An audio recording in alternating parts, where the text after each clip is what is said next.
Hi guys, today we're going to be listening to the Arctic Monkeys debut album, Whatever People Say I Am. That's exactly what I'm not. Is there an exactly in there? Oh, there's not an exactly. It's just that's what I'm not.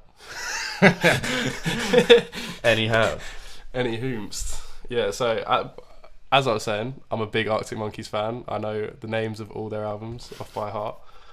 But I've been Arctic Monkeys fan for a few years. Went to see them live in year 11.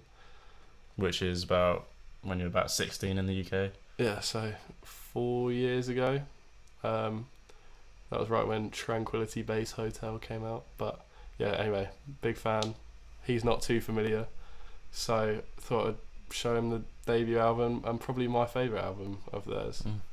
Yeah, I know a lot of people who love their music, so I will be surprised if I don't like it.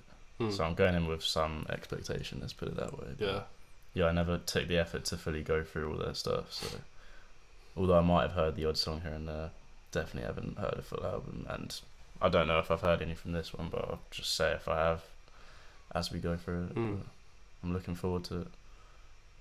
So yeah, let's just get into it. Let's get right into the album. Track number 1, The View from the Afternoon.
She won't be surprised that she won't be shocked when she's pressed the star after she's pressed so long.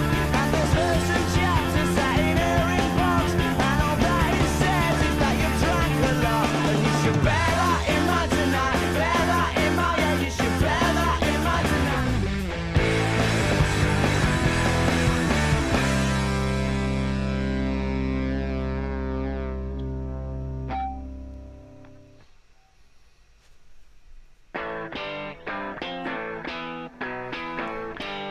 I was like, is it finished? Anticipation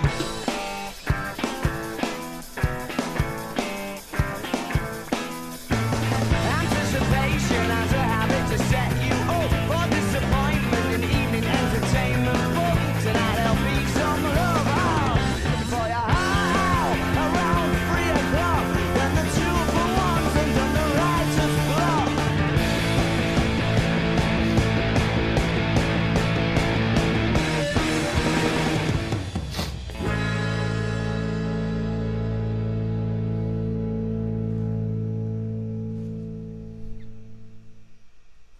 So how is The View from the Afternoon then? Well, it's a pleasant view. Pleasant Sure. view. Yeah. No, That's I really good to liked like when the chorus came in, the way he his vocals were on their own, and then the rest of the instrumental came in at the same time. It was like really effective. Like it's such a smooth transition, and I really liked just the instrumental that followed after every chorus as well. Yeah. I like the sound engineering in this one. You know, when you hear that, you know, the sort of guitar kind of breaks out. It's like Yeah. I like that bit. What I like about the Arctic Monkeys is their songs tend to like evolve throughout the whole song, where it will be similar elements, but in the instrumental, a lot of things will change. Like the drums will be different, or like the guitar will change. So it just keeps the song fresh. You know, you don't get bored of it. And it was definitely effective when I thought that the song had literally ended. Yeah. The anticipation set you up. Yeah, there's a whole nother verse and a whole nother chorus. Yeah. And let's talk about that last chord as well. I reckon that was the view they're talking about from the afternoon. That was nice. That little bit of tranquility at the end. Exactly. Yeah. I didn't actually focus on the lyrics too much, to be fair. I was just trying to really take in the sound. The one that always stands out to me is when he says, "I want to see you take the jackpot out of the fruit machine and put it all back in." I feel like that's sort of like a good like character moment about what he's looking for in a girl. Is just someone who's a bit reckless, gambler, having fun. You know, trying not to be too sensible, not saying let's bank our winnings, let's keep going. Yeah. So I just always thought that's a clever line, 100%. Like a way to establish his character. Yeah. Shows that he cares about the simple things. Yeah. No, I always thought the Arctic Monkeys, one of the good things there, like the things they're strong at in their lyrics, is they know like how to capture the feeling of like a classic like English night out. 100%, yeah. Yeah. Yeah, it's very relatable. Yeah.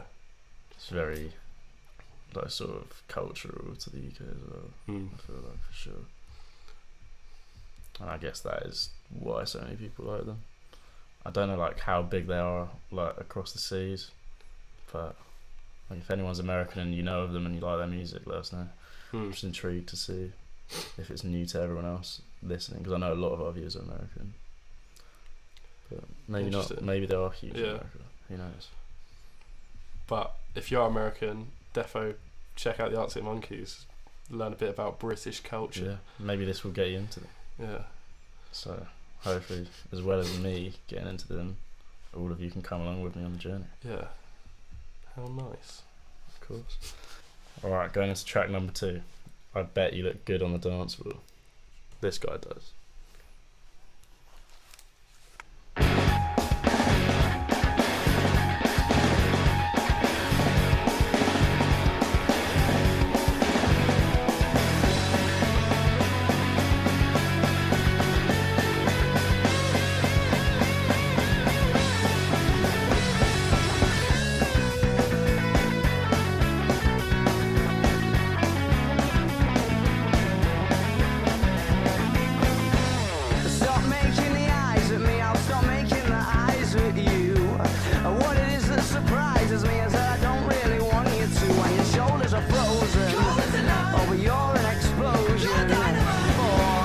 I know this. I can't lie, you're probably not surprised. What's that? I know this. Yeah. It's a massive song.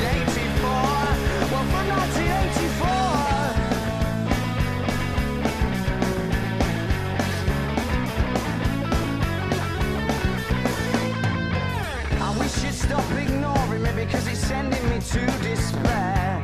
Without sound, yeah, you're calling me, and I don't think it's very fair that your shoulders are frozen. Oh, but you're an explosion. You need a dirty dance floors and dreams of naughtiness.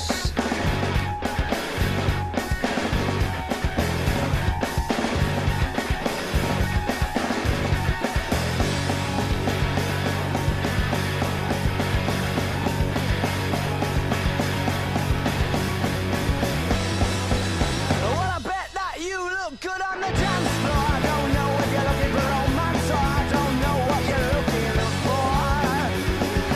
I said I bet that you look good on the dance floor. Dancing to electro pop like a robot from 1984. Said from 1984.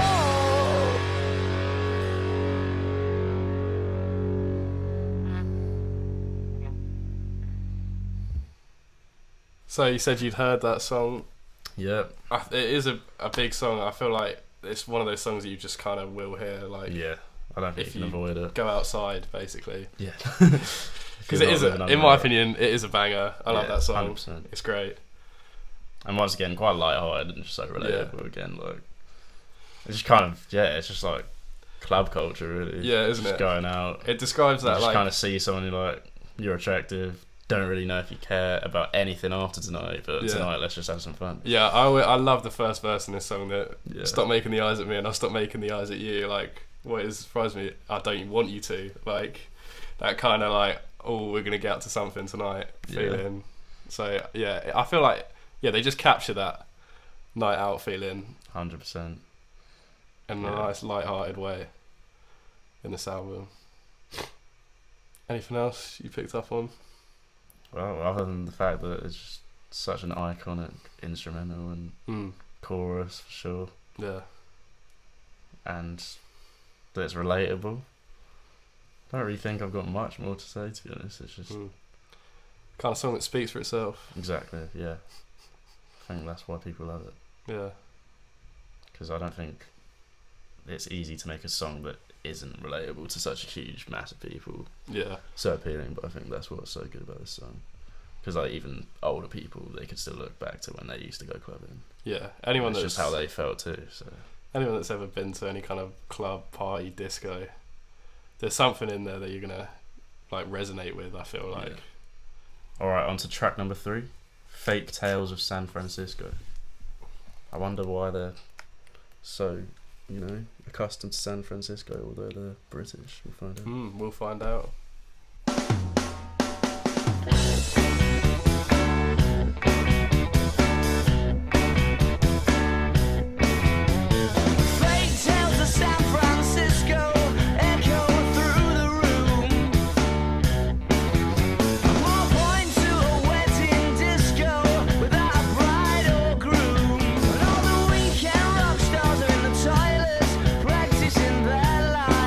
Wonder what sort of lines they're praising. I don't want to hear you kick me out, kick me out. I don't want to hear you no kick me out, kick me out. I don't want to hear you kick me out, kick me out. I don't want to hear you, I don't want to hear you. Fake tales of San Francisco echo through the air. Yeah, but Bird said it's amazing though, so all that's left is the proof that love's not only blind but deaf.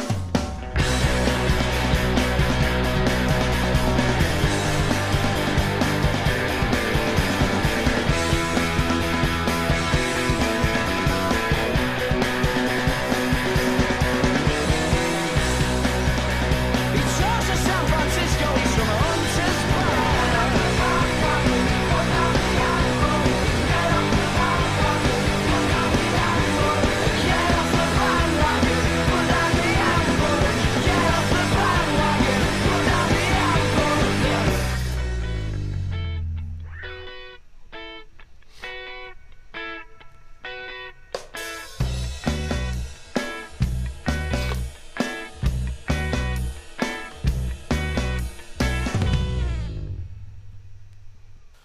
Right, I guess I'll start by asking you, what did you think that song was about, really? I think that song was about just, how blind, and he said deaf, love can be. He's saying it's about a band, which was shit, pretty much. Yeah. A lot of people leaving, but the girlfriend of one of the band members stayed and thinks the music's amazing. Yeah, in my head, deaf in love. This song is all about, there's a shite band at a pretentious bar. And everyone's trying to have fun. Yeah. All the weekend rock stars practicing their lines. I think they needed the lines, clearly. Yeah, I always imagine everyone's like, oh yeah, I love this band so much, it's so great. Everyone's like got the Emperor's New Clothes effect where everyone's pretending it's amazing, but actually we all just want to say it's shit. Like, when you go watch a play, sorry if you've got any theatre actors, like just we want to watch a film. Do you know what I mean? That kind of pretentiousness. Yeah, we don't want to see this random band down the bar doing their first gig. We want to just listen to an established band. Yeah, we want to like this band now. Yeah.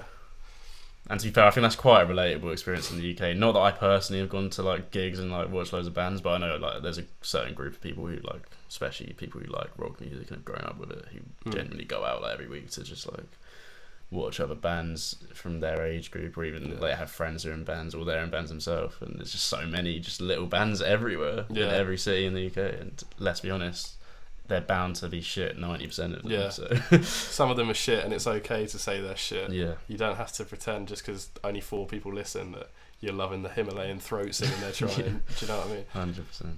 So yeah, I always love this song because like it's just sort of calling out the pretentiousness. Yeah, I really enjoyed this one. I liked the instrumental a lot as well. It was a bit more laid back and stuff. I think there's more of like a separation. It's kind of like the chorus and the verse as well. Like a funky feel to it, and the percussion stands out to me in this one as well. Like, 100%. Like I really liked clapping in the background. Yeah. And I really liked when it will build up in the end for like the last final bridge. Yeah.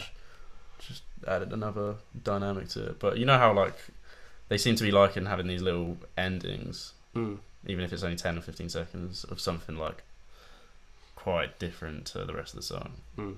I almost feel like as though they could have actually used that and like extended the song or like transitions into something else. Like it almost was reminding me of like Pink Floyd. Yeah. Like that last 10-15 seconds, I could imagine that just dragging out into like 2 minutes of just like chill vibes. So you feel like there's a bit of untapped potential? I've never really thought about it, but could potentially they do be a little bit less effective as they would technically just be doing something that's already been done, obviously.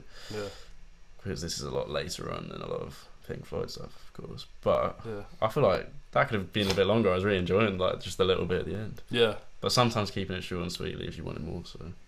There's two sides to the coin. Adds to the replayability of it, because I feel like sometimes if there's a good bit in the song but it gets overdone, it's like when you like, I don't know, cheese and food, and then if you cover the whole thing in cheese, suddenly it's a shit bit of food.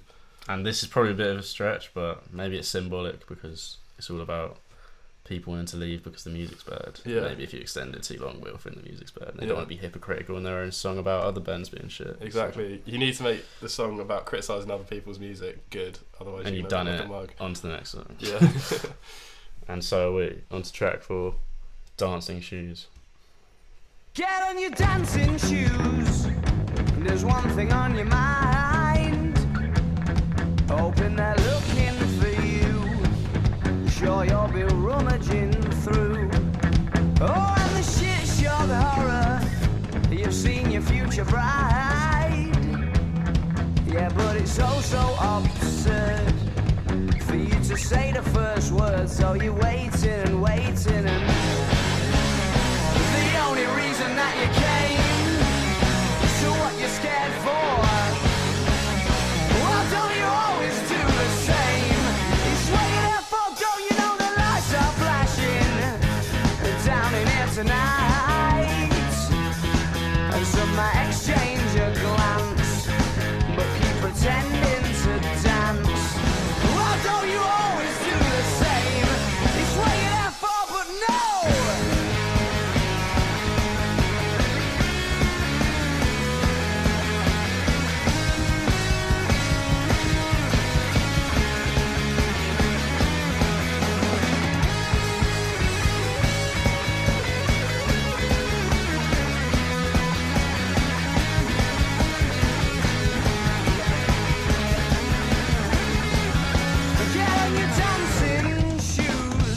Sexy little swine, hoping they're looking for you. Sure you'll be rummaging through. Say the first word, so you're waiting and waiting.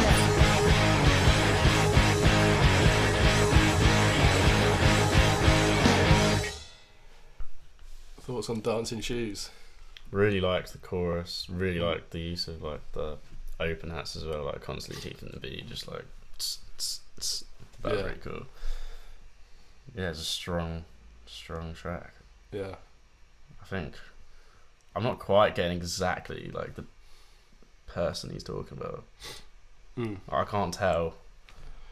In my head, I was thinking at the end of this, I think Alex Turner, the lead singer, I think he's been doing a lot of clubbing recently, because again, I feel like this is another one of... Yeah, it definitely sounds like a club setting. Yeah, like... Spotting someone across the room and you want to go approach them, but... Yeah, I'm like what I took from it is when he said, it's so absurd for you to say the first word, so you're waiting. I think what I believe he means is that the girl won't come up to him, because obviously stereotypically in society, the guy makes the first move. Yeah. So I think that's what I got from it, but it's like, the whole like verse where it's like shit, shock, horror. You've seen your future bride, you know. You've seen a girl that you imagine the whole life. Yeah. So that's what I think. Yeah, he's like shit, got scared, didn't want to make the first move, but also knows that deep down she's definitely not going to make the first move either, because she doesn't want to look absurd. Yeah. So he's here like potentially just wasting a massive opportunity. Yeah, so I think it's a bit of sarcasm there. It's so absurd for you to say the first word, like, because it's not absurd. But it really was, to be fair, back then, I would say. What, in 2006? Even, yeah, I mean, it's still some people still to this day think it's absurd. I don't personally think it is, I'm just saying, on the whole. Oh, what, are you saying for the girl to say the first word? Yeah. Oh, right. Yeah. Yeah. I mean, we can all agree. Yeah, sorry, I misunderstood what you were saying. Yeah, that's what I've been saying, yeah. So I'm saying that, yeah, he's seen her and he's been like, oh shit, like this is too good. I'm not even ready for this. hasn't gone and said the first word, but he also knows she's definitely not going to go and say the first word. Yeah. Because it's too absurd. Yeah. That's kind of what I got from it. Yeah, for me, it's he's nervous. Like, it would be absurd for him to say the first word, so he's waiting to be approached by a girl. But I see. He's waiting and waiting, but it's not going to happen unless he says the first word. So that's a shit shock horror. That you're probably right. Actually, that makes the other stuff make more sense. For sure. It's like he's telling himself it's absurd for him to say the first word because he's so scared that it feels so absurd. It's more like that, isn't it? But yeah, definitely not gonna get what he wants from it. No. If he's going to be like that. Easier said than done, though. Is indeed. On to track number 5. You probably couldn't see the lights, but you were... Is there more to that? Must be. Spotify is slowly... The words are slowly going from right to left, so I can finish off the This is high-value production, folks. Yeah. You probably couldn't see the light, but you were staring straight at... Me. There you go. That's what the song's called. Took a while. But that's the song we're about to listen to, so let's get into it.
Ops on that very briefly named track. Yeah, I've noticed even the album title, long name. Yeah. The fact they managed to make it, get so much attention is actually quite impressive. Yeah, and it's hard to get word of mouth when people can't remember the name of things. Exactly. I mean, even you're a fan and you struggled a little bit at the start. Yeah, no. But yeah, no. These days, people definitely take a lot of attention into making things short and snappy and making just the name of their songs and everything. We're in the TikTok era, exactly. And by the time you finish the short name of attention span generation. By the time you finish the name of that song, the TikTok would be over. Yeah, I would have swiped. Not a good world. But anyway, song was good, however. I thought it's one of the more unique ones. I was going to say exactly the same. The way he first came in, the whole flow of his delivery and even just the instrumental and the drums, just like a lot faster paced. He was more like sliding over it instead of like finding the gaps, if you know what I mean. Yeah, no. It's interesting for sure. Definitely faster tempo as well throughout. And yeah, similar topic.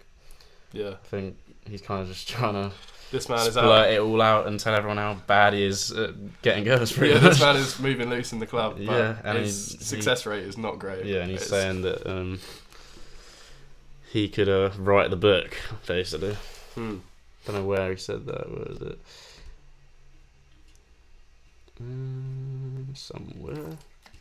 Somewhere over the rainbow. Yeah, he said, because when it comes to acting up, I'm sure I could write the book. Yeah, I definitely think there's a lot of people that can relate to that. And I think this also like brings all of the benefits of club life apparent. The fact it's dark and you can't see that he's blushing. Yeah. The fact that he's just drank a lot, and although he's speaking gibberish, at least he's speaking. You know, these things all relatable. I think that's very heavily ingrained in British culture. Yeah. If you've got an issue and you're scared to talk to a girl, just drink a lot and you'll be alright. It's the kind of chat that at the time makes so much sense, but then when you wake up the next day, you're thinking, what the fuck came out of my mouth last night? Oh my goodness. But I guess that's the beauty of it all. Yeah. That's why we all do it. That's the main thing that I'm taking from this, to be honest. Just relatability, and I definitely understand why they're so huge and like pretty much the centre of attention in UK rock right now, and for like quite a long time, to be honest. Yeah, I think like they're probably one of the like defining bands of Britpop. Exactly. Yeah. And you can see why, because they managed to capture just sort of what it's like. I don't know. Yeah, it's just. I'm not even sure if it's all that unique. Like, it's not like no one else knows that this is what it's like, because obviously, hence we all relate to it. But to be able to put it into music that also sounds so catchy, that's what's effective. And not everyone can do that. So yeah, I think you can't. There's got to be someone to do it, and they've definitely done it. Yeah, you can't sleep on the instrumentals. Like on a track like this, where things kept like coming out and then coming back in. Yeah, just makes it really fun to listen to. Yeah. So. On to track number 6, Still Take You Home. I don't know if he means that he was speaking gibberish, but he's still going to take them home anyway. Maybe we'll find out.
Seeing you in here, you're all tarted up and you don't look the same. Right, so what do you know?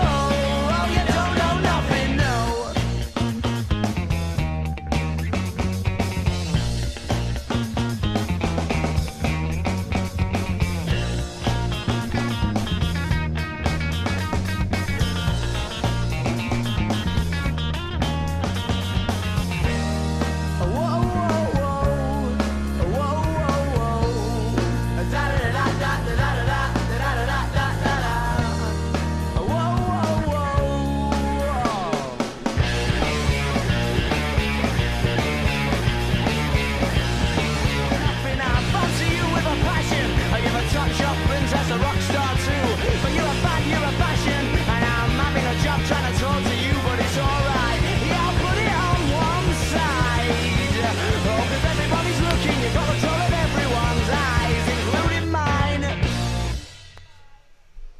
Thoughts on that track? I really liked the instrumental on that one, especially the bridge again. Yeah, really effective.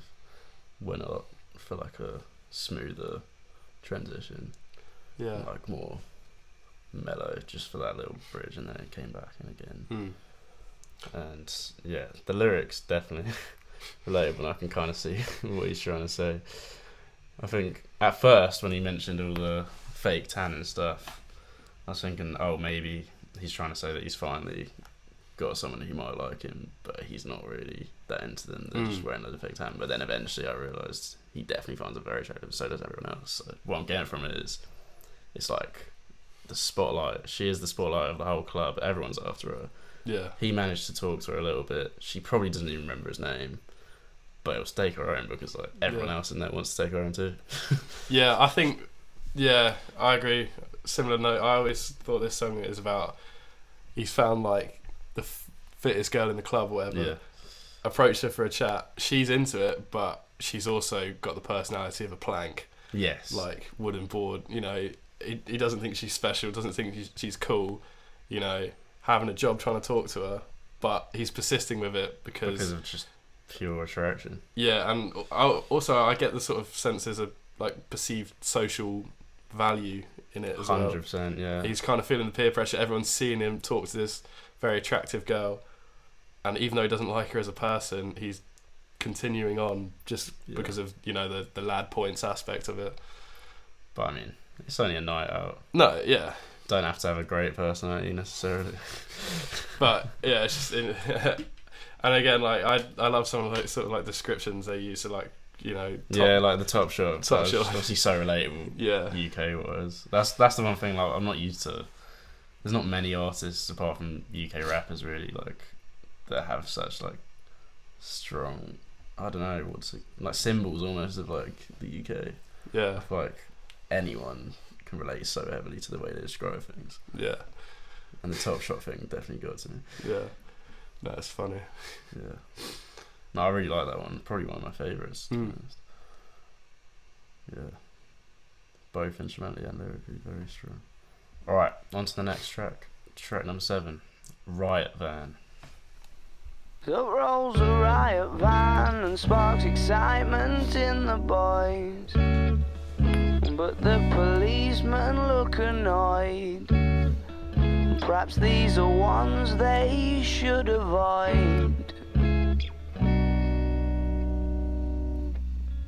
Got a chase last night from men with truncheons dressed in hats. They didn't do that much wrong, still ran away though for the laugh, just for the laugh. And please just stop talking, 'cause they won't find us if you do. Oh, those silly boys in blue. Have you been drinking, son? You don't look old enough to me. I'm sorry, officer, is there a certain age you're supposed to be? 'Cause nobody told me. And up rolls the riot van and these lads just wind the coppers up. They ask why they don't catch proper crooks. They get their address and their names took, but they couldn't care less.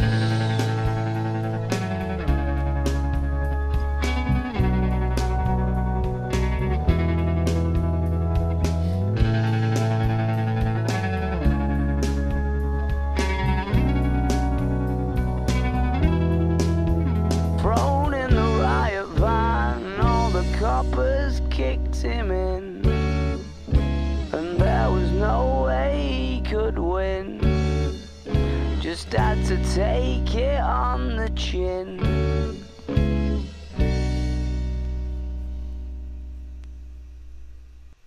Right, man. I really like that. I didn't know that they can make such a topic sound so beautiful. I know, yeah. It's like such a weird dilemma in my head. It's like, do I start laughing or do I just get absorbed by the music, which is just really beautiful. Yeah, it's funny, you can kind of get lost in it and sort of... Yeah, exactly. Kind of feel like you're floating, but then you realise he's talking about a bunch of lads getting arrested for winding some police up. Yeah, this is very relatable, and I feel like, this is just kind of culture in the UK that I don't think is really quite the same in America. Obviously, our drinking age is 18. In America, it's 21 in most days. And here, to be honest, if you haven't drank before you're 18, it's strange, to be honest. Yeah, definitely. Although it's against the law. It's the norm to at least get drunk by the time you're 16, I feel like most people even earlier. Yeah. So, yeah, the fact that he mentioned them taking names, but they still don't actually care, that's very relatable. Yeah. So many times I think I've heard of that happen to friends of mine. And, you know, at the time when you're young, you get scared. It's like, oh no, what if they come to my house and knock on my door and talk to my mum and dad? But they're just doing it just to teach you a lesson. Yeah, really, and that's about it. Once time goes on, it's just something to laugh at, isn't it? Really? Of course, and the coppers themselves definitely did it when they were younger. I doubt that's something bold to say. I think that's quite normal to expect. So yeah, really nice song though. Yeah, it's defo sort of like a nice break. Yeah, nice mellow. Halfway through the album, just to nice little 2-minute slow it down. And I'd like to hear more of that sort of vibe. I think it's very effective. Like, he's got a good voice for it as well. Yeah. almost like the sort of feeling you get from listening to Mac Miller music, like at least his late music, like from the Circles and stuff. Just that sort of really lazy approach. It's like laid back, croaky voice, but still like really numbing instruments. But it's like in a really like such small detail, effective way. Like all those emotions are conveyed through just like those things that I said, just like croakiness in your voice, like sounding like you're tired. Yeah, it's a really good way of getting the emotion across. Although obviously this time a little bit contradicting to the topic, because not much emotion was coming from the topic. Yeah, but that was what's so effective about it, to be fair. No, it's really interesting song. Makes you think about the lyrics so much more when you're like, hang on, why is the music so beautiful? It's like, why? Is he trying to say something deeper? But not really, from what I could see. On to track number 8. Red light indicates doors are secured.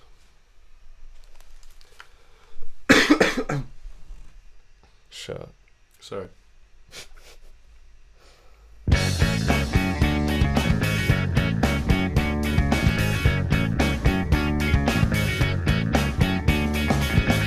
If we can have 6 in, if not we'll have to have 2. We all coming up at our end, aren't you? So I'll get one with you.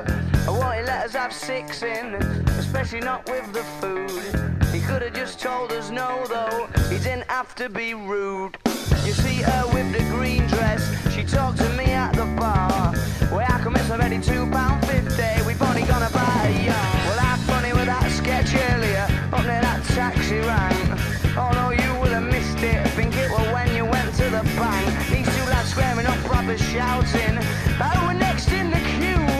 The kind of thing that seems so silly, but not when they both had a few. Well, calm down, temper, we just shouldn't get so annoyed. But you're acting like a silly little boy.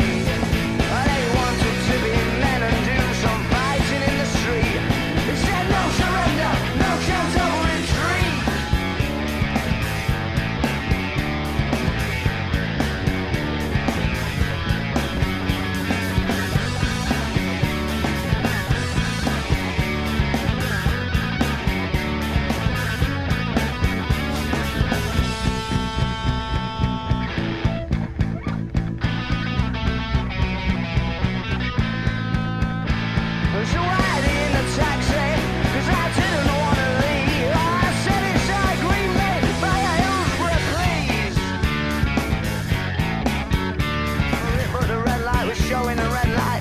Doors are secure. Right, did you pick up on what that song was about? I mean, at first I thought it was about, after the first verse at least, I thought it was about them trying to get more people in taxi that are allowed, obviously, which is illegal. Not enough seatbelts. Yeah. But I don't know. I didn't really know where it went from there. Like, no, it was all about taxis. The whole song. Yeah. Well, like as I said at the start, this catches the whole night out. Yeah, so we're leaving the club now. Yeah, and trying to get the taxi, talking to the taxi man, asking how many we can get in, can we bring our food, and obviously they're not big on that. How come it's already £2.50, we've only got about a yard or something? Yeah, the taxi men do try to bump you late at night, they start charging you 30 quid before you've even like got in it. But I mean, what dates this now is like, it's all about the Uber, but obviously they couldn't see that coming in 2006. No, and we still relate, we're not only just born on Uber. Yeah, became a thing. So, but we can't relate much in terms of going out and getting a taxi. We just walk. We walk or get Ubers, to be fair. But yeah, we still know what it's like in a taxi when you're just watching the price just slowly go up in the middle of the street. It's like, we've actually not gone that far, but there's just traffic. You get bumped. Yeah, but I can imagine on a night out it definitely would be a little bit sneakier. Yeah, done it a couple of times. I have done it before. Yeah. Not good. Not good. And that last verse as well, talking about should we try and bump the taxi? That's gone through everyone's head at one point. But you shouldn't steal from the more commonly done on a train, because I think stealing from a taxi man is quite immoral. Just a small businessman at the end of the day trying to feed his family. Whereas the train, private company. Yeah. Who gives a toss? Fuck private corporations. Yeah, no. Okay, I did get what it was about then. Yeah. I just wasn't completely sure by the end. I just wasn't sure when they started talking about the two lads squaring up, proper shouting. Like, you know, the taxi rank. Oh, he was next in the queue at the taxi room. Yeah, big queue for the taxi. He's getting in the next one. And two blokes. There's always blokes you see like that on a night out just itching for a fight. Yeah. Don't really need any a reason. excuse they can have. Yeah. Literally. Which is pretty silly. So I'm not one of them. No. Would never aspire to be. Violence is not the answer, kids. No. Anyway. Follow them home and shit on their doorstep instead. Yeah, just instead of getting angry about not getting the next taxi, just go and get a kebab or something while you're waiting. Exactly. That's always the best part of the night out anyway. Alright, going on to track number 9. Mardy Bum. Bum.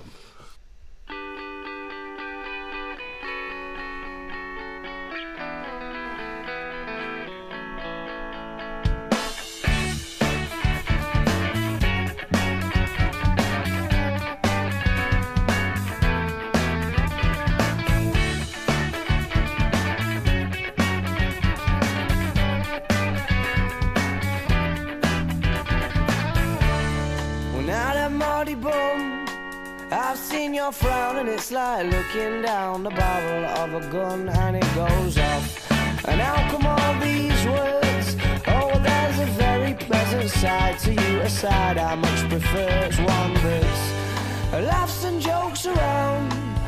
Remember cuddles in the kitchen, yeah, to get things off the ground. And it was up and away.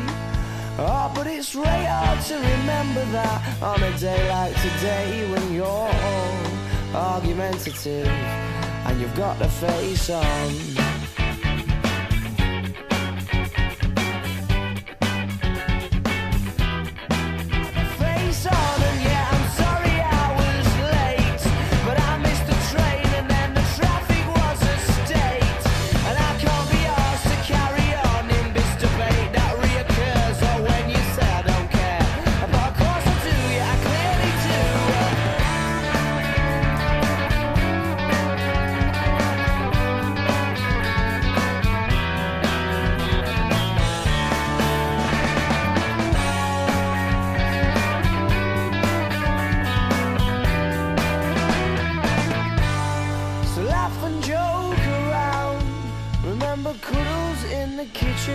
To get things off the ground, and it was argumentative, and you've got the face on.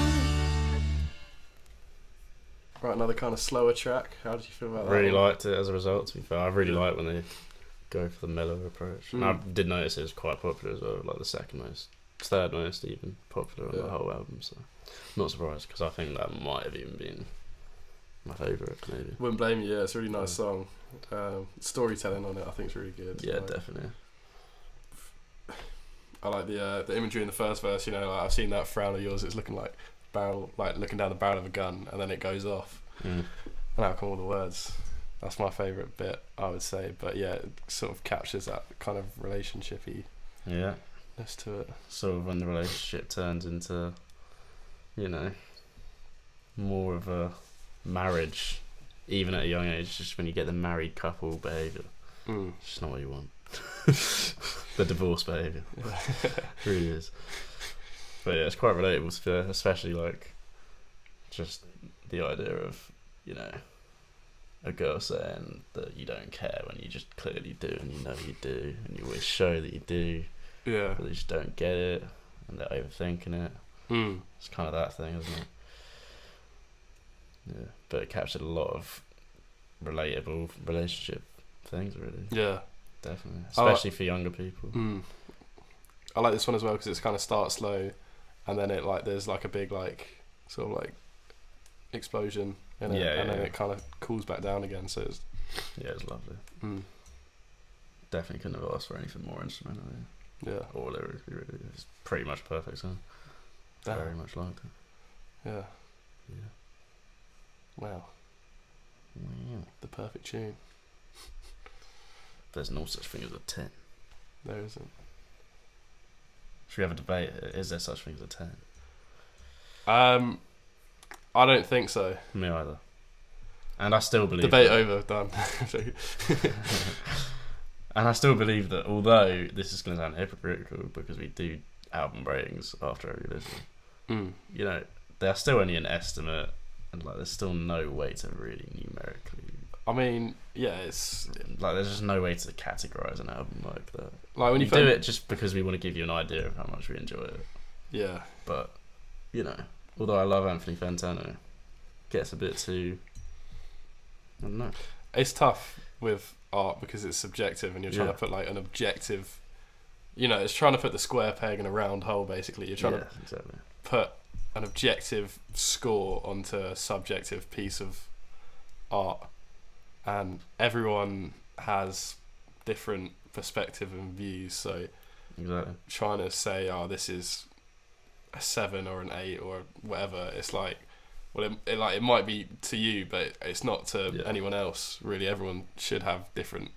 And even then, when I say it's a perfect song, does the word perfect actually exist? Exactly. Or is me saying it's perfect actually my way of saying that it's imperfectly beautiful, aka I assume that means it to be perfect. Yeah. But there's still imperfections and everything, but that's what makes it. It's tough because that's what music's about for me. On one hand, you can't say anything's perfect really. No. But then on a song like that, if there's no way that you can improve it, which it does feel like, then it is perfect. So it's difficult. But I mean, I guess there's a way to improve everything. It's just it's not apparent at first listen. It's not apparent like in the foreground. There's this thing that could be improved. It would take some serious analysis and research to improve the song. That's when you know you can start calling it perfect. Yeah. Yeah, no. But that's a whole different kettle of fish. Yeah, maybe we should do some videos and stuff like that. If you guys want to see us just debate just things about music in general, or like the community of just like reaction channels. Yeah. We could do like a tier list of like people we like watching who are reactors and stuff like that. That'd actually be quite a good idea. So if you guys want to see anything like that, let us know. Also be interested to hear your thoughts on, is there such thing as a 10 out of 10 or a perfect? Yeah. And, you know, if not, what comes the closest? And if you do think there are 10 out of 10s, let us know. What's your 10 out of 10? And it could be anything. It could be a TV show, album, film. Anything that you think is a 10 out of 10. Could be food. Football player. Yeah. Not soccer. Football. Alright. On to track number 10. This is another one where Spotify can't even display the full name because it's too long. So I'll have to slowly read it out again. Go on Genius. Use Genius. Oh, okay. I'll use Genius. Good idea. Lucky I got you next to me. Oh, Genius also has the same problem. Oh, that actually, it's the whole okay. I've been caught out here. The song title actually has 3 dots at the end. I feel like I'm the one that's been exposed here. I should have known that. Yeah. Really. True so. Fake fan. Disappointed in you thoroughly. Sorry, team. Well, I do know what the song's called, so we're going to track number 10. Perhaps Vampires is a bit strong, but we'll find out what the but is, hopefully.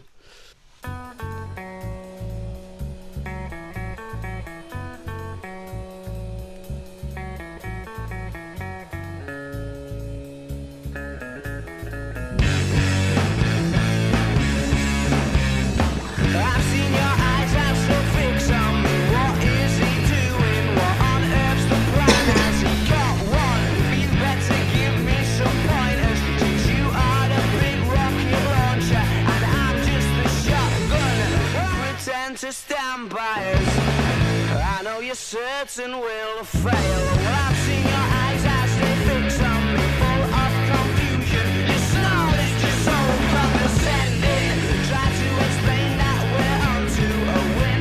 If the fee we got in here includes what we're spending, he said, I can't believe that you drove all that way. Well, how much did they pay?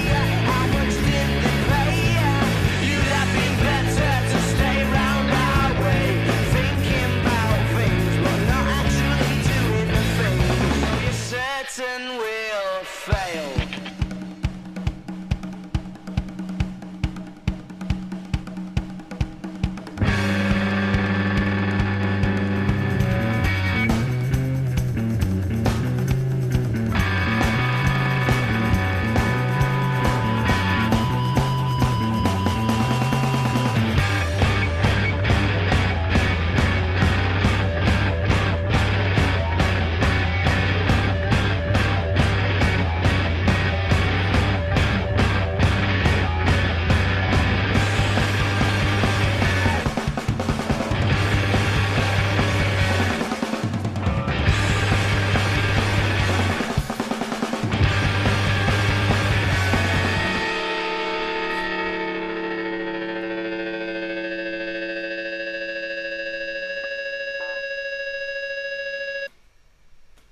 thoughts on that track?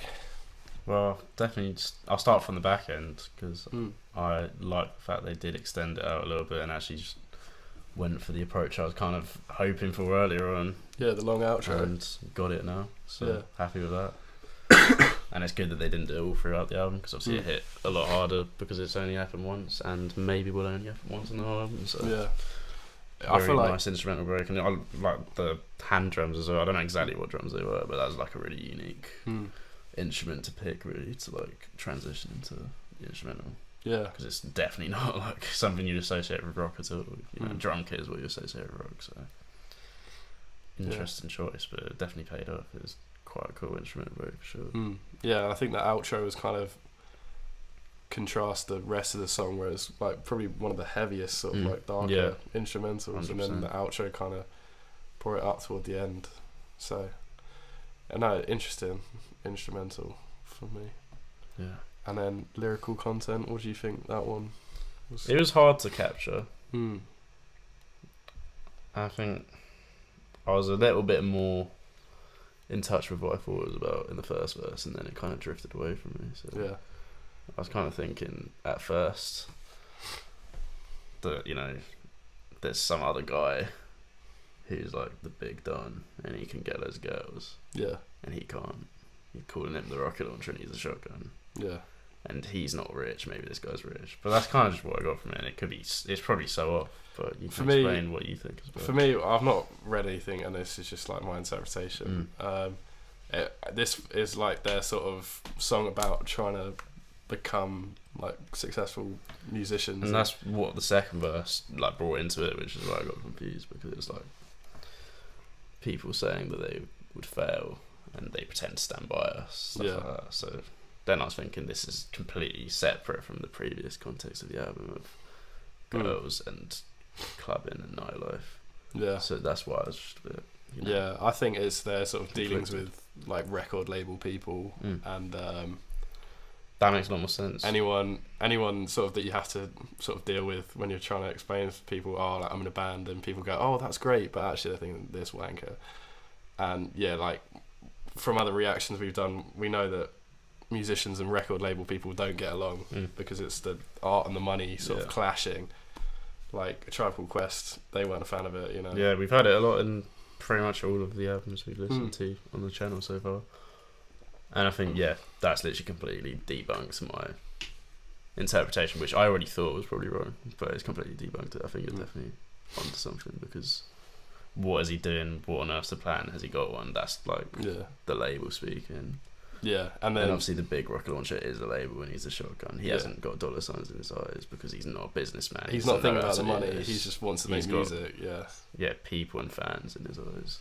Doesn't see them as money. He doesn't see them as something to exploit. But we all know how the labels think, and obviously that's their job. But completely different perspective, obviously, and that's why they don't get along. Yeah, but unfortunately they need each other a lot of the time. So just one of those conflicting relationships in music, really. One of the consequences of capitalism. Yeah, true so. And something that I think artists feel like they need early on to get to a certain place. And then it's sort of once they get there, then it's like, I really don't want this anymore. I need to try and get away from the labels, because I can stand my own ground now and I can hold my own worth. But I don't know how famous they were, obviously, at this time, because it is only their debut studio album. Yeah. So maybe. No, I'm not sure either. It's not quite that extent. But it was a different world musically, where it was much harder to self-publish back in these days. But yeah, and it's less of an issue now, but it definitely still exists, because although you can self-publish now and literally get your music out there, like just get it on the platform, there's still only so much you can actually do with just having it on there. Obviously there's ways to reach people which you can't really tap into without a lot of money, kind of. So it's just one of those things. It's just advertisement, marketing, all those things. So it's still a thing, but I'm glad that people now can at least just express themselves and just make music and put it out there, even if they're not looking for any big fame or a career, like just because they enjoy it. So it's not a bad thing. On to track number 11, When the Sun Goes Down. I said, who's that girl there? I wonder what went wrong so that she had to roam the streets. She doesn't do major credit cards, I doubt she does definitely heard receipts. this. It's all not quite legitimate. It's a banger. And what a scummy man. Just give him half a chance, I bet he'll rob you if he can. Can see it in his eyes, yeah, that he's got a driving ban amongst some other offences. And I've seen him with girls of the night, and he told Roxanne to put on her red light.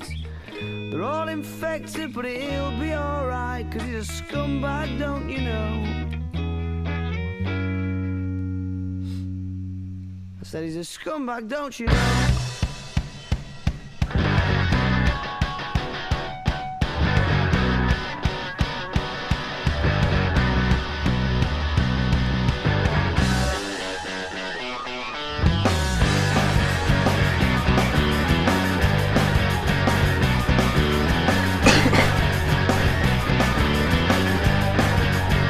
Although you're trying not to listen, avert your eyes and staring at the ground. She makes a subtle proposition. I'm sorry, love, I'll have to turn you down. Oh, we must be up to summer. What are the chances? Sure, it's more than likely. I've got a feeling in my stomach. I start to wonder what his story might be. What his story might be. Yeah, 'cause they said it changes when the sun goes down. Yeah, they said it changes when the sun goes down. And they said it changes when the sun goes down. Around here, around here, around here. Oh.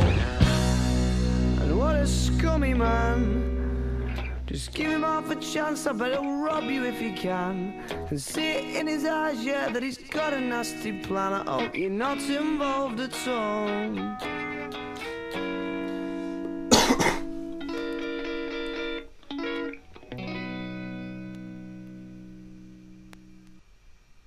So you said you'd heard this one before as well? Yeah, 100% I've heard this one before. Probably like the one Arctic Monkeys song I know the most.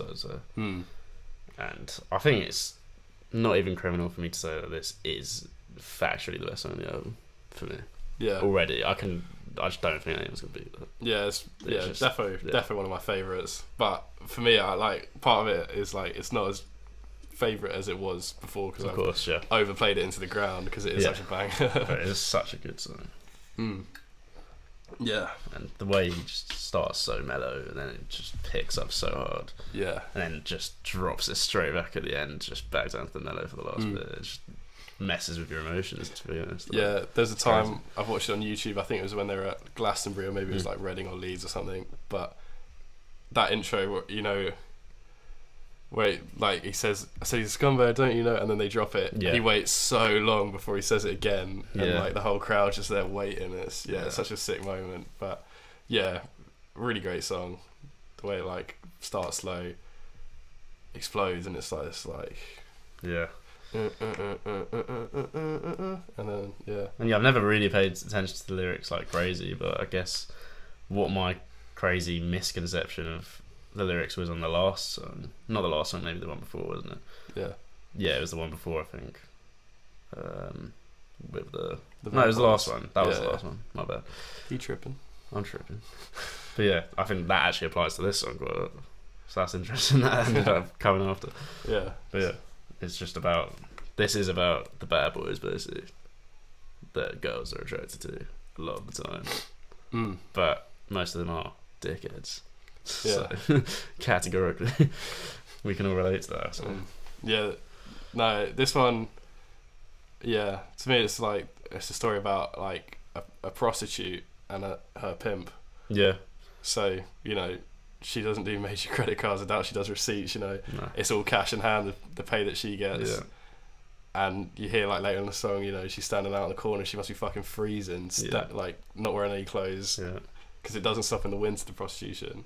And then like the pimp, the dodgy bloke. Like I think they're so good at giving these little details to like characterize someone. Yeah, 100%, yeah. In one of the earlier songs where they're talking about the bloke sipping a Smirnoff Ice, like. Yeah. They just give these and like you can see it in his eyes that he's got a driving ban. So it's like, what do you associate with someone with a driving ban? They're not really the most reputable person normally, so they're just good at like giving those little details to like help you build a picture about a character.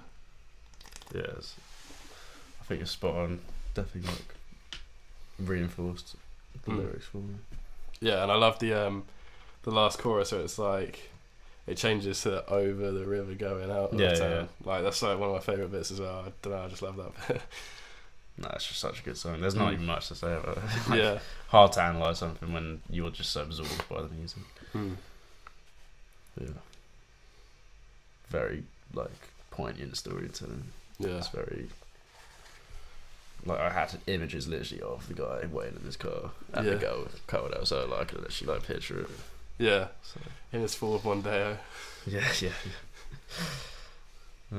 Tripping little car. On to the next track then. Track number 12, From the Ritz to the Rubble.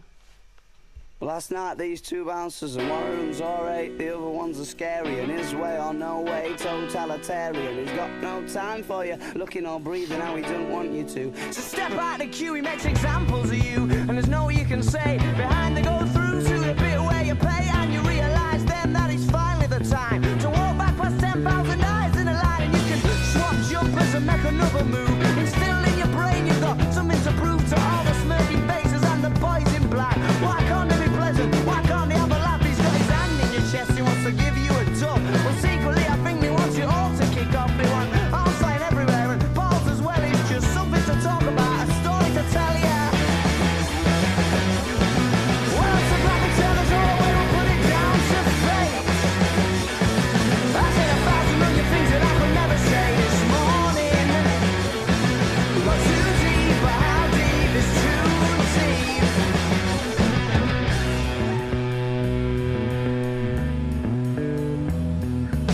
Well, this town's a different town today. So this town's a different town to what it was last night. You couldn't have done that on a Sunday. And that girl's a different girl today. So that girl's a different girl to where you kissed last night. You couldn't have done that on a Sunday.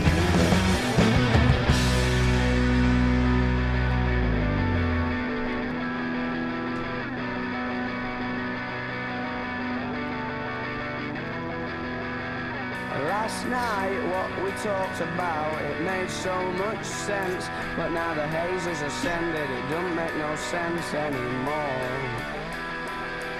So last night, what we talked about, it made so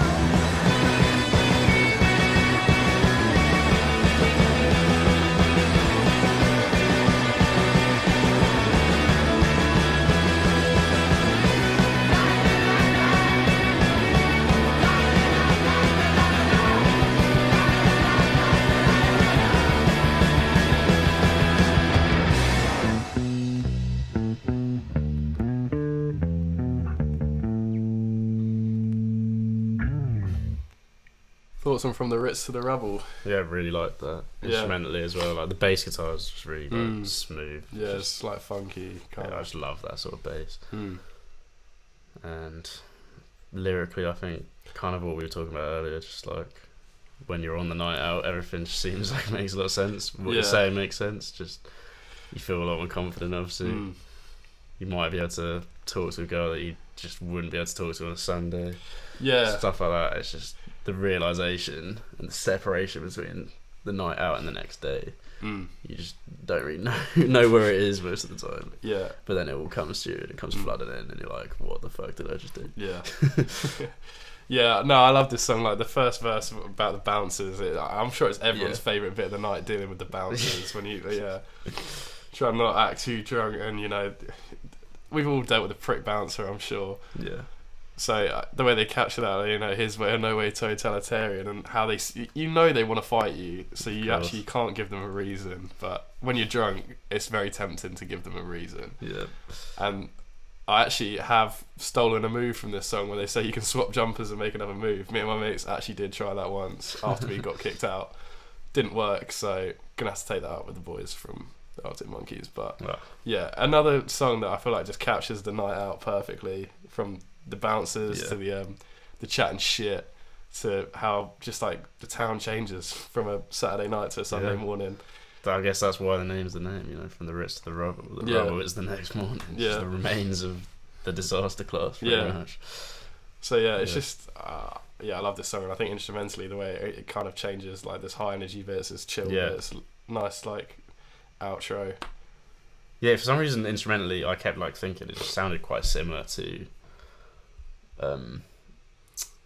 I Bet You Look So Good on the Dance Floor. Like, a lot of like the chords and stuff. I was just thinking like some of it I can imagine the chorus from that song on this song. Don't know if that's a stretch, but like instrumentally it's quite similar. No, but it was almost like a mellowed version of that. Yeah, get rid of it was a big word. That means it might be a sonically cohesive album. Wow, this guy watched the Anthony Fantano. No, but I think you're right. It's a good point. Nevertheless. Yeah, no, it's a really good song. Yeah, one of my favourites. Relatable. Sure. Maybe it's closing off the album kind of now. Bringing back the, you know, typical relatable ideas that it brought forward at the beginning. Yeah, kind of circling back round, yeah. So we'll find out what the last song's like. Because we started with A View from the Afternoon. Now, A Certain Romance. A Certain Romance. Track number 13, A Certain Romance.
Right. That was the album. Thoughts on the outro track? Bold of me to say that the other song was the best song on the album, because I think this was the best song on the album. I wouldn't blame you for having that take. I think it's a really beautiful piece of music. I get just absorbed by beautiful music. Yeah. It's my soft spot. So that is just instrumentally just got to me too much to not say it's the best. Yeah, they're just too beautiful. I love the way the song, the intro, like from where it starts to like about a minute in. Yeah, like you wouldn't expect to hear where it stays for like the next 4 minutes. You know, it starts out very like similar to all the other songs, really. But, and I'm really glad it did, because I think a lot of the time, which has been effective, is that they have started really light and they picked up the pace, got the percussion in early, but I think this song, to end it off, finally kind of just mellow the whole way through. Yeah. It's just very effective as a result of the previous direction they took, and I think it made me appreciate it a lot more. Yeah. Because they do have it in their locker, you know, they can actually just keep it beautiful and mellow the whole way through. No, definitely. Yeah, it's so nice, honestly. Especially the outro as well. Just like the whole instrumental. Yeah. Just throughout. And the vocals, obviously laid back again. Just emotion was conveyed very effectively as well. Yeah, it's got like a really like warm, familiar feeling to it. Very nostalgic. Makes you reflect. I think that's what everyone tends to say about music. That's quite mellow and you know, just beautiful in general. Just always say, oh, it just makes you think of the past, it makes you think of the good times, etc. It's always nice to that. So yeah, very nice song. And lyrically, still sticking to kind of what I said, just a cyclical pattern that I kind of thought it might. Yeah, this one normally summarising just everything. It's like saying how there's just no romance in the club. But I guess what the point of the song is that is the certain romance, the whole like activity, the whole like experience itself of going out with your mates and fucking about. That is the certain romance. That's kind of what I got from it. No, I agree. Like a little summary. Yeah, such a nice song. Right then, I guess we'll have to say thoughts on the album as a whole. Are we going to jump straight into the rating? We could go straight into rating, or we could maybe just, I don't know, compare it to some of the other stuff we've listened to previously. Well, I think this was more digestible for me, I'll say. Off first listen. Definitely an easier entrance than Rage Against the Machine was, for example. Yeah, is this the first music we've listened to made by someone from the UK? Or people from the UK? I believe so. Yeah. Yeah. It is. And yeah, as we said earlier, hopefully if there are some of you Americans or even Australians, Europeans, Indians, Brazilians. Yeah. I won't mention every country on the planet, but if you enjoyed this and you hadn't heard it before, and then you go and listen to them after this, that'd be sick. Yeah. That'd be cool to know. So let us know if you enjoyed it and you hadn't heard it before. And if we've, introduced you to someone new. But yeah, no, as I said, more digestible for me, because obviously it definitely shares some elements of like the Strokes albums that I showed you, for example. Yeah. And I'm a big Strokes fan. I was going to say the last kind of who got me into like the whole genre, to be fair, the Strokes. So if it wasn't for them, it probably would have been not as easy. But now that I'm kind of more into the genre already, definitely digestible. And yeah, a lot of elements were similar, and you probably about to say that last song was quite similar to a lot of Strokes songs. Yeah. That's probably why I liked it, because they're good at keeping it mellow sometimes and just just beautiful instrumentals, really. That's what you want. Absolutely. And lyrically, obviously, just throughout, just so relatable. Yeah. And that's never gonna hurt. I mean, it's just something that you can probably listen to throughout the rest of your life, because it is so relatable. Yeah. And so it's just sort of, I don't know. I think it's just a symbol, like I said, of British culture. What I like about it is it's quite like a fun album. Yeah. I feel like it's sort of taking the piss out of a lot of aspects of English culture, and sort of has a laugh. But then also there's some like quite emotional bits as well in some of the songs. So I think it's aged really well for me as well. Like I always like listening to it whenever I come to it. Yeah, and I guess the whole kind of album is quite reflective, to be honest, when I think about it. Especially for like older listeners who were of age of going out when it actually came out. Now for them, I can imagine it's like incredibly like relatable, and they probably their favourite album, to be honest. Yeah. Wouldn't be surprised. No, yeah, sometimes I listen to music that I like at the moment. I think, am I actually going to be listening to this when I'm 40? Is this going to stay with me? But I think something like this I can definitely match myself. Yeah, and yeah, it's something I definitely would like to like show my kids as well, to see. 100%, yeah.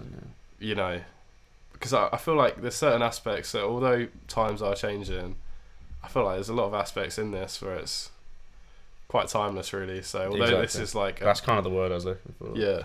It's a timeless symbol of just UK culture. Like, your grandma can relate. Yeah. And whenever someone who's just been born today starts going to the club, they'll instantly relate to it. Like, it's just... Yeah, it's crazy how it manages to feel so mid-2000s while also sort of being kind of timeless. Like, yeah. I think it's because of the topic. I mean, like, you know, it's a culture, and not just the UK. It's more specifically related to the UK in terms of how it's expressed and how nightlife is in the UK particularly. But I mean, it's everywhere, isn't it? Like going out, going to the club, relationships, romance. Yeah. Just that dynamic. Yeah. Is timeless. Getting in trouble with the police. Yeah. You know, having an argument with the bouncer. All that stuff. All life experiences that most of us will share. Yeah, anyone who's in a free country. Well, free enough. Yeah. No country's fully free. But yeah, I reckon we can go to the ratings now. Well, I'll let you go first on this one. Yeah. 9. It's getting a 9? Yeah. Wow. It's getting a 9. Wow. I would say halfway through, I would not have been that close to giving it a 9 at all, but I think the second half really picked up for me. Yeah. It started just... The music became more beautiful as it went. And the music was always good, but it was just a different vibe to start off with. And I appreciated the side of that element, you know. Yeah. The mellow element a lot, so that brought it up for me a lot. It was already probably knocking on the door for an 8 most of the time, but those last 4 songs just brought it up a whole other level for me. So. Yeah, well, excited to show you some more of their stuff, because it's definitely like Tranquility Base Hotel got a lot of criticism from Arctic Monkeys fans for being too mellow, so maybe it'd be right up your street then. Probably. So, but yeah, I'm supposed to be the Arctic Monkeys fan, but I would say this gets like an 8 from me. It's like, I might be biased to the recency of listening to those 4 songs, so it's hard to say. No, it does end really strong. Like there's no way it's below an 8. Yeah. And I can still say it's definitely not above a 9, but I'm just going to be, you know, generous. Yeah. What I feel like right this second is this a 9. And it might change. No, respect. Yeah. And obviously it is a short album, and that definitely helps it as well. 40 minutes, 13 songs. I think it's just sweet and gets to the point, and yeah. No, I agree. Keeps going and changing throughout, so that's also another reason. I think if it was dragging on any longer, I'd be likely to rate it lower. But yeah, there's not a lot of waffle in the album. No, definitely not. But yeah, I'm intrigued to see like how they developed. The camera just stopped recording. Luckily, we realised, but I think we got out what we wanted to say about the album, predominantly. So, just a little outro for you guys. Hope you enjoyed. And if you did, smash the like button. If you didn't, smash the dislike button. Actually, go rampant on it if you didn't like it. Go crazy. Lose your marbles. We're not here for the likes just for the sake of likes. We're here for likes to let us know if you actually enjoyed it. So. And likewise with comments, let us know. Yeah. Any suggestions for future stuff. Your ratings on the album. If we got you into the album, etc. Just all these things. We want to know. Just any feedback. We want to know. Yeah. That's an Arctic Monkeys reference, by the way. I was going to say. You know. Do I want to know? I don't. He doesn't, but do you want to know? I want to know, do I want to know? I want to know the song, so maybe we'll get into that one at some point. But yeah. Is there anything else to say? Nah, I don't think so. Peace. See you next time.